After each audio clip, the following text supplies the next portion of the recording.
I'm changing who I am. I'm making a new plan, rearranging my life, and I won't look back. From Yokohama, Japan, this is Eric Jones. Welcome to EJ's Voicecast, my journey to becoming a professional voiceover artist. I hope you enjoy the show, and I hope you listen to many, many more. Thank you. Hello, everyone. I was looking around for some Audacity videos so I could do some learning and expand my knowledge on how to use Audacity properly for my podcasting and for voiceover stuff. And I found one by Mike Adams on Udemy called Audacity Bootcamp. It cost about $12, so not expensive at all. And what you get out of it is very good. The course is quite good. It gave me a lot of pointers on how to use templates, which is an easy way to get started because you have your intro, outro music. You may want to have an intro, outro speech. And then you just put your track of podcast data, your actual podcast in there. You never have to make changes to the first section, only the podcast portion. Makes life easier. So I changed my current templates and it seems to be working well. And Mike Adams does a very good job of passing on the information in a detailed way without getting overly technical, like really deep into the minutia. He explains the why behind using a particular function, but he doesn't go, you're not going to get a math class, put it that way. So some of the examples he provides are relevant for folks doing podcasts. Some of what is taught is like loudness functions, normalization of your track, which can be handled by your host provider. If they offer that service for a fee, you upload your podcast to them and run it through their process, and then it comes out the other end pristine. But there's still some functions that you probably need to do yourself. In my case, Buzzsprout has this magic mastering tool. You can sign up for it. Once you pop your podcast in, it's run through that. It's using some of the functionalities that Mike Adams goes over, and it's using at least one of the applications that he uses on his podcast.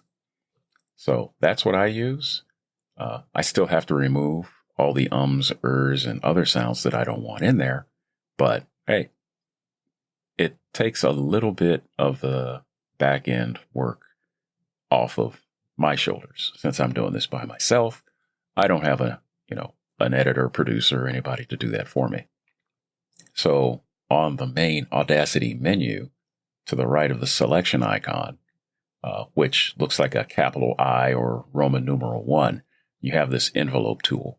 So if you have music on your podcast and you have one song that you use for both intro and outro, this can come in handy. So instead of cutting and fiddling around with fade-ins and fade-outs on the track, you can leave the track as is. You can use the envelope tool to actually shrink down or fade the intro portion in before you start speaking, and then fade out on the back end. So you fade out the speech back into the music. As he used it, it works well, but because I use two different songs for my intro and outro, it's not going to work for me. Some other options that can save time are the metadata functions. Metadata is data about data, or those things that make up your data. You can put that in yourself, or in my case, a lot of that stuff is put in by my host. Date, time of your podcast, all that stuff is there. So when somebody gets it, they download it. They can easily find more information out on your podcast just by looking at it. So you don't have to type everything in. You can also set up, customize, so that when you create a track, some of that information is in there and you can do it yourself. There's that ability within Audacity. Like I said, luckily, my host provider, Buzzsprout, does that for me. Macros are a good thing.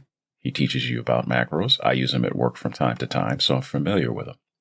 So with the macro, you take time to build the macro to perform several functions you want done on a regular basis. You always do them this way. You attach that macro to a key combination, and it may be Shift F2 or something like that, or whatever helps you equate what you're doing so you remember it. And it'll run it, and then you just move on to the next thing that particular portion is done. So it's a great way to apply certain effects to every podcast that you're doing, or just every recording. I assign special keys to do certain things. So if I want to dig into a track and I want to expand it, that's my I key. If I want to go back to the size that I had it before, I use the O key. So you move in, you move out, zoom out. So you can repurpose other keys that have already been set up to do certain functions. You can repurpose those to do something else if that particular key is something you really need so you can remember how to do something. Instead of it opening another window, you can set it to do something else. So with my host, I mentioned there magic mastering. Some of the things that Mike Adams talks about is setting your loudness and your normalization, amplifying your sound, doing various cleanups. A lot of that stuff is done through different tools. You can purchase those tools and install them, or hopefully your host provides those. That's something that crossed over into Ali Abdaal, who I've mentioned on this podcast before, who really pushes you to try and get a team to help you out on your YouTube side, somebody to do the editing and somebody to do other portions to take some of the weight off your shoulders. So you're not the one doing every single thing, and it takes longer to get your podcast out there to finish your completed work. Very understandable. But if you're just starting out, you don't really have the money to get somebody to do this for you. I don't know how much they charge. I have not looked into it, but it's something that you kind of want to weigh out. Is it worth the time for me to do this myself, or is my time pretty valuable? So therefore, I will pay somebody to take this task on and help me out. Yeah, up to you. So I'm moving forward with this template. That's what I'm going off of right now. I did one test. The sound was terrible. I have to go back and revisit it. I probably did something a little too much on the amplification or on the suppression, because I've got some background noises in there I heard. As always, feedback and subscriptions are always welcome. Highly encouraged. The link is at the bottom of the show notes. In case you're looking at those, posted the transcripts. If you have advice or suggestions, please share. Thank you for joining me on EJ's Voicecast. We'll catch you on the next episode. Let's go. Hey. Yeah, this is my life, my strife, my right to fight, to die on.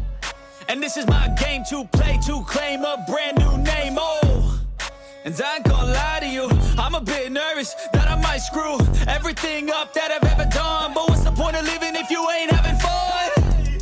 I guess I'll try this, try that, might miss, gotta find what I'm good at. I guess I look here, look there, over where am I scared, where am I at? I gotta make it in this life, whatever makes me happy, know I'm doing things right. Sipping in the summer on a goose and Sprite, or find a nightclub for the end of the night, oh.